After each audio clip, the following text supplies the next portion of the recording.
So this is what our fairy started out looking like. Very pretty. Little pink wings, little leaf hat. But we're about to change all that. First, we got to get her off of the stand.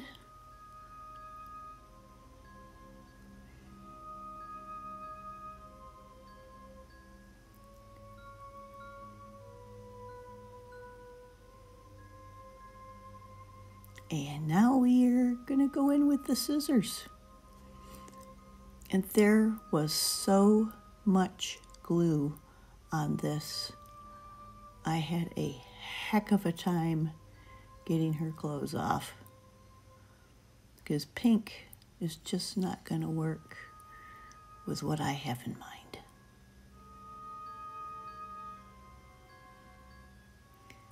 I did end up pretty much giving up on the scissors and just going in with brute force, ripping and tearing.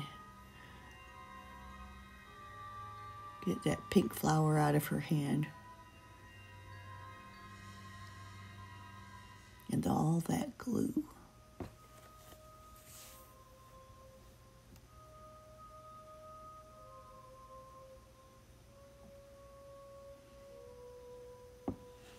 There we go.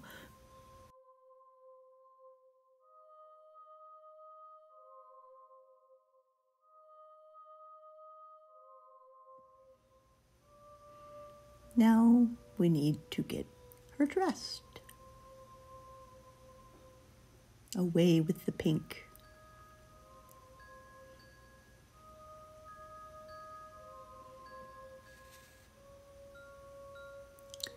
And these are the little seed pods from the neighbor's tree that I thought would make perfect wings for our little fairy. They're very delicate, but I have a plan.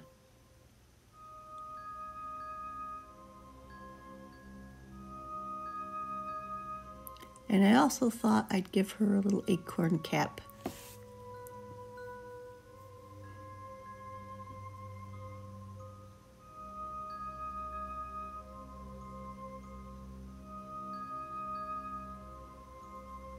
So first I am just painting the wings with a very watered down black paint.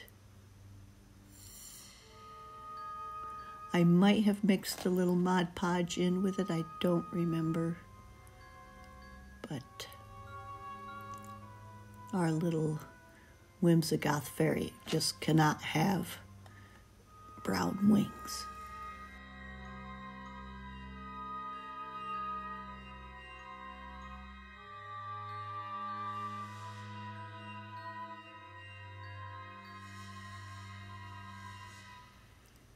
And I would apply several layers of, after I got the paint on, I applied at least 2 more layers of Mod Podge so they weren't so fragile.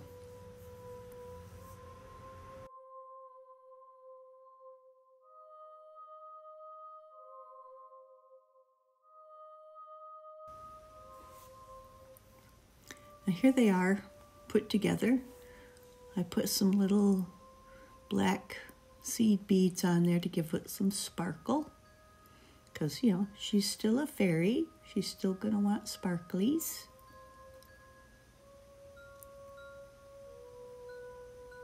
And just letting them dry. Now we're going to start working on her outfit. Little straps for the top. Some glue. Should have zoomed in a little bit more on this, but you get the idea.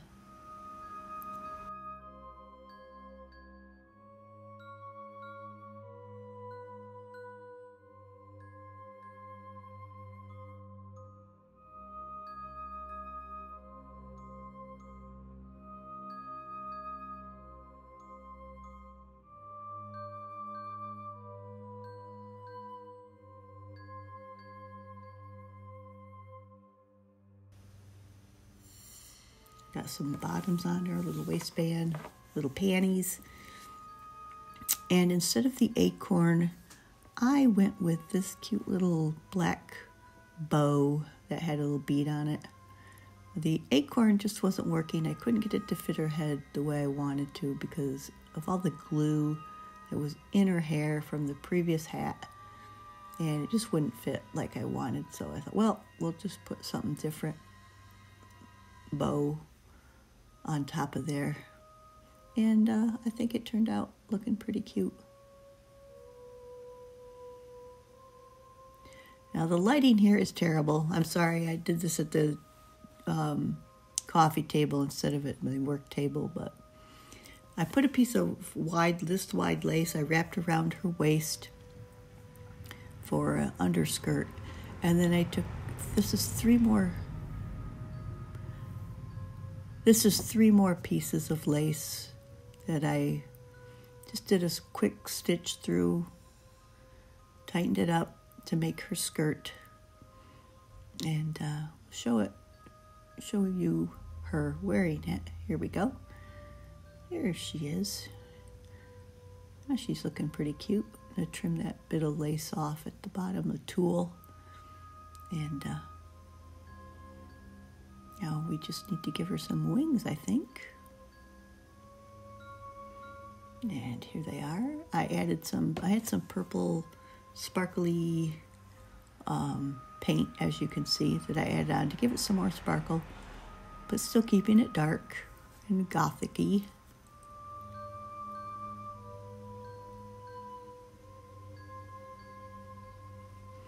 Now at this point I have taken out the seeds so that we'll glue flat and just hold them together for a few minutes, a few seconds actually, and I later, let them dry thoroughly. And this, I had a piece of cardboard from an egg carton, and just a lot of glue, stuck it on there, and let it dry. Now here she is with her wings. It turned out almost exactly like how I had wanted it to look, so that's pretty cool. Very pleased with that.